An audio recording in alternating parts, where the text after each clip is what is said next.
Hello, what's up? How's it going? My name is Ellie, and today I'm gonna be talking about what is this statement if name equals main, and what are its uses and why should you use it? All right, so let us begin. Let me just comment this code so that we will need this code later on. All right. So now, talking about the print statement, I will have a print statement right here, and I will say this will just print out hello world into the console. So this is my test.py file, and whenever I run this file, this must print out hello world. Alright, so now whenever I import this file in another file, like let me say I have a test1.py file lying in the same directory as this test.py file lies in. Alright, so I could just import test.py as this following code, like import test.py, and just make sure that you remove this .py from there, as Python can recognize just by the name but not by the extension. Alright, so now whenever we import the file, what Python will do is it will go into the file or the module, and then it will just execute the code. So let us see this in action, and you must see it printed out hello world, and you see this was test1.py. So the reason was, when we imported test.py, what it did was it went into the file, and then it saw this print statement and it just printed out hello world.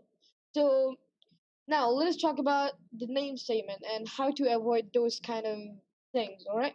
So there's a statement named as name, and before running any file, Python, you know, assigns some special variables, and those are actually known as double underscore variables, or you call it whatever you want, but one of them is name, and they actually start with double underscores and end with double underscores, so that recognizes them with other variables. All right, so this name variable will do is it will return as a special kind of value inside it, so that we can recognize whether the file is running directly or not. So let us begin, and you see it just printed out main. So now, in short, what it did was Python assigned name to the value of a string, which is main, with double underscores. Just make sure that's there in there. All right. So this was the thing which Python did for us. So now, how can we use this? Let me just save this file, and when I go back to test1.py and run this file now it must print out test, and test is the name of the file. Okay, so now what this name statement did was, when this file is running directly, then this will be changed to main.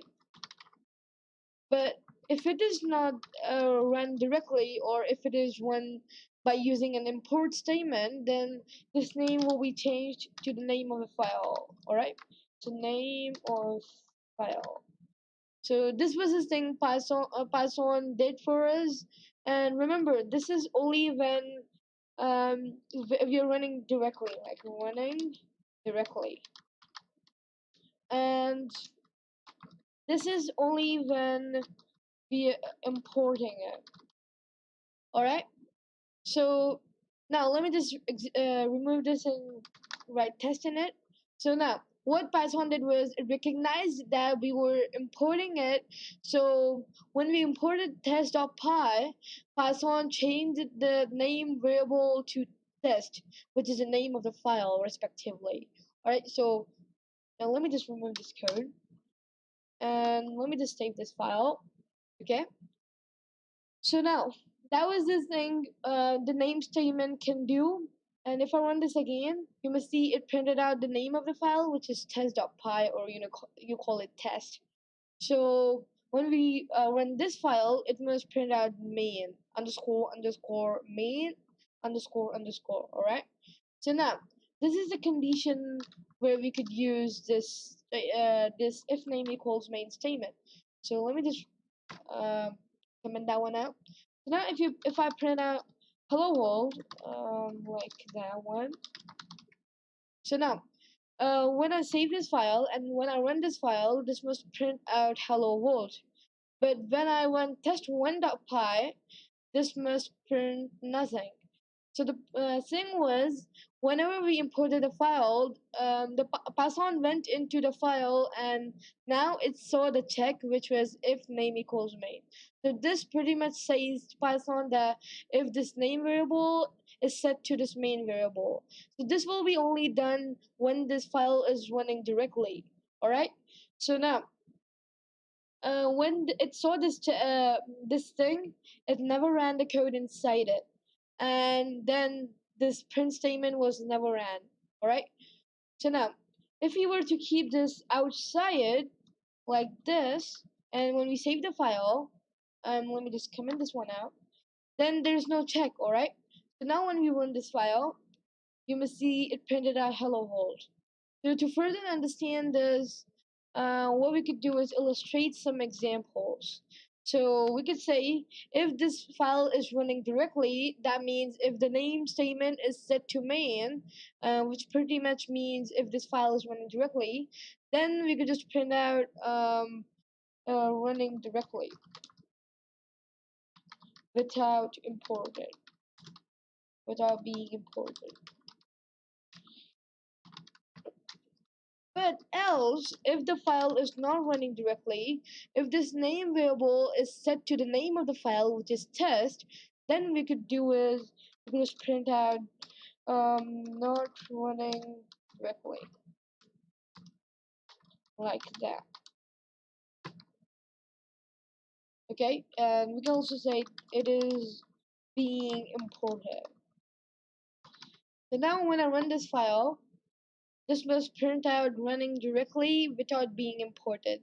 So this was printed because our file was ran directly. So this if statement was running. So the code inside this was also running. So now the code inside this was running directly without being imported. Alright, so now when I import this file, and now when I run this must say not running directly, it is being imported. So that was the use of name statement. But one of the things I could say about the name statement is, let me say I have a function, alright? So yeah, this was the function. So this function's name is add, and it takes two parameters, which is the first number and the second number. So what this returns is the sum of those two numbers. So if I print out this add function, let me say I have 2 and I have 3. So that must print out 2 plus 3, alright? So now when I run this file, this must print out 5, which is the sum of 2 plus 3, alright? Then what if we needed this function in this file? So we could say is from our from test.py, we want to import a function named add. Okay, and now when we print what happened, and now when we print add, um, then we can pass in 3, and then we can pass in 4. All right. So now when I pass in 3 and 4, that must print out the sum of 3 and 4, which is 7. So when I run this file, that will print out 5 and then 7. So you might be like, holy, what is this going on? So the problem here is that first it ran the code inside this file, which was this print statement. Then it ran your file, which was this print statement. The first sum was 5 and the second sum was 7. So that was the problem here. So what if we kept this inside a if name equals main statement? So we can keep this inside a if name equals main statement, like that. Then what that will do is, let me just get that one correct.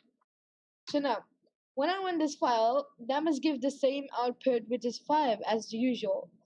But when I run this file with being imported, then you must see it just prints out 7, but not that print statement. So the reason was when we imported this file, Python went into this file and ran whatever code was inside it. So now we can just write our personal code of the file inside this loop so that this gets hidden whenever we import the file. you must see this pretty much in every packages you import.